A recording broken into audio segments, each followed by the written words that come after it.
હારીજ તાલુકાના વાસાના વાખોદર ખાતે વાઘોદરિયા ઘોઘાનું મંદિર આવેલું છે, જે વઢિયાર વિસ્તારના આસ્થા અને ધર્મનું પ્રતીક તરીકે ઊભું છે. વાઘોદરિયા ઘોઘાએ ભાવિ ભક્તો દ્વારા દર્શન કરવામાં આવે છે અને શ્રદ્ધાળુઓની મનોકામના પૂર્ણ થતાં વિવિધ પ્રસાદી ભોગ ધરાવીને શ્રદ્ધા પ્રગટ કરે છે. હજારો વર્ષોથી આસ્થા ધરાવતું આ મંદિરે દર પૂનમે શ્રદ્ધાળુઓને પ્રસાદ માટે દાતા દ્વારા ભોજન પ્રસાદની વ્યવસ્થા કરવામાં આવે છે.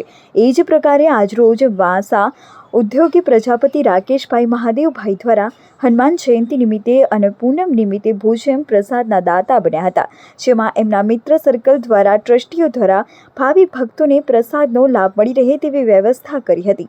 વાઘોદર ઘોઘા મહારાજના ટ્રસ્ટ દ્વારા રાકેશભાઈ પ્રજાપતિનું સન્માન કરવામાં આવ્યું હતું અને ભગવાન તમને ખૂબ આપે અને આ જ રીતે ધર્મના કાર્યોમાં તમારા સદાય આગળ રહો તેવી શુભકામનાઓ પાઠવી હતી. અહેવાલ પ્રવીણ યોગી.